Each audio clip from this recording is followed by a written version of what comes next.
দর্শক, চট্টগ্রামে আমরা তেল পাম্পের যে সংকট এবং তেলের যে সংকট রয়েছে সেখানে আমরা জানবো সবশেষ তথ্য। চট্টগ্রাম থেকে আমাদের জানাবেন সহকর্মী রাকিব।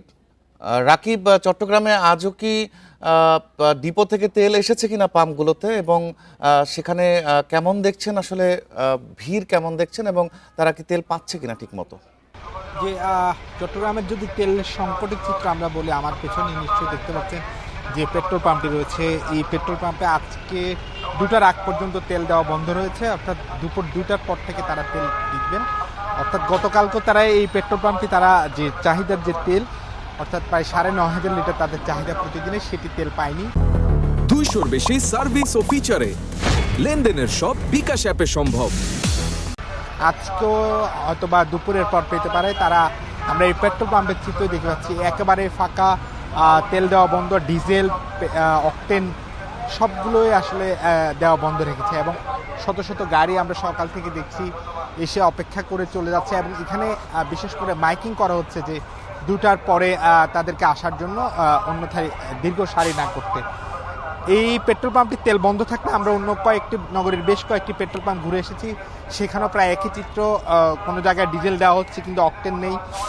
শুধুমাত্র একটি পেট্রোল পাম্প আমরা পেয়েছি যেটি নগরীর চকবাজার কিউসি, সেখানে পেট্রোল এবং ডিজেল দুটি দেওয়া হচ্ছে, কিন্তু যে পরিমাণ গাড়ির সারি এবং অপেক্ষা সেটি প্রায় কয়েক কিলোমিটার পেরিয়ে গিয়েছে। এবং মানুষজন যেটি বলছেন, যারা তেল নিতে আসছেন, তারা বলছেন দীর্ঘ ভোগান্তিতে পড়ছেন, ঘন্টার পর ঘন্টা অপেক্ষা করতে হচ্ছে, এবং যে চাহিদার তেল সেটিও তারা পাচ্ছেন না।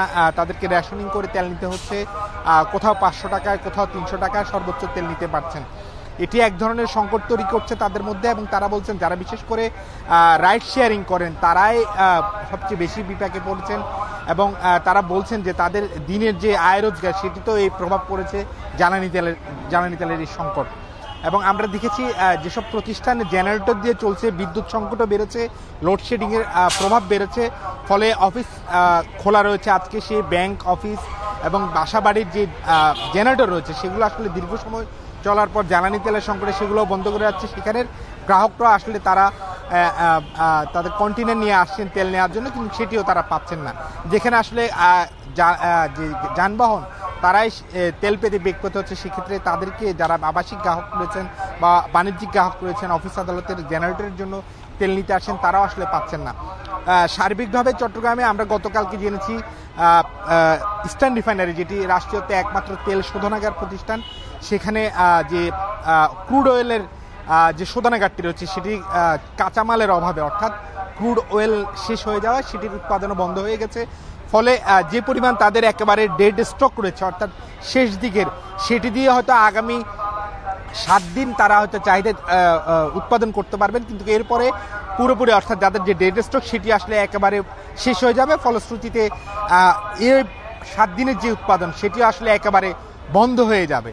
অর্থাৎ ক্রুড অয়েলের উৎপাদন বন্ধ হওয়ার ফলে অকটেন, অর্থাৎ অন্য যে জ্বালানিগুলো তৈরি করা হয় সেটিও একেবারে বন্ধ। এবং এটির প্রভাব হয়তো আগামী কয়েকদিনের মধ্যে, ইতিমধ্যে আজকেও আমরা দেখছি রাষ্ট্রীয়ত্ব যে তেল বিপণনকারী 3টি প্রতিষ্ঠান রয়েছে, পদ্মা, মেঘনা এবং যমুনা, সেগুলো থেকে তেল সরবরাহ কমিয়ে দেওয়া হয়েছে। ফলশ্রুতিতে সামগ্রিকভাবে জ্বালানির যে চিত্র, জ্বালানির যে সংকট, সেটি আরও বেশি প্রকট হবে। এবং সামনের দিনে যে কী অবস্থা হয় সেটি নিয়ে আসলে যারা গ্রাহক রয়েছেন, যারা পেট্রোল পাম্পের মালিকরা রয়েছেন, কর্মকর্তা কর্মচারী রয়েছেন, তারাও একরকম অসহায়ত্ব বলছেন, তারাও আসলে বুঝে উঠতে পারছেন না সামনের দিনে কী পরিস্থিতি হবে। তবে এক্ষেত্রে আমরা তেল বিপণনকারী প্রতিষ্ঠান কিন্তু ইস্টার্ন রিফাইনারি কিংবা বিপিসি কোনো কর্মকর্তাই আসলে গণমাধ্যমের সাথে কথা বলছেন না। তারা সরকারি বিধিনিষেধের কারণে আসলে কথা বলতে চাচ্ছেন না, এবং অর্থাৎ চট্টগ্রাম থেকে এই তেল সংকটের ব্যাপারে কোনো ধরনের সরকারি আসলে বক্তব্য পাওয়া যাচ্ছে না। ফলশ্রুতিতে সামনের দিনে পরিস্থিতি যে একেবারে সংকটময় পরিস্থিতি হবে সেটি একেবারে নিঃসন্দেহে বলা চলে। রাকিব, আপনি আমাদের সঙ্গেই থাকুন। আমরা এই পর্যায়ে চলে যাব রাজধানীর আসাদ গেটে। সেখানকার তেল পাম্প থেকে যুক্ত হচ্ছেন সহকর্মী শিকদার মেহেদি। মেহেদি, ডিপো থেকে কি এখন পর্যন্ত তেল এসেছে? আর তেলের গ্রাহকদের কি অবস্থা, তারা কি তেল পাচ্ছেন কিনা?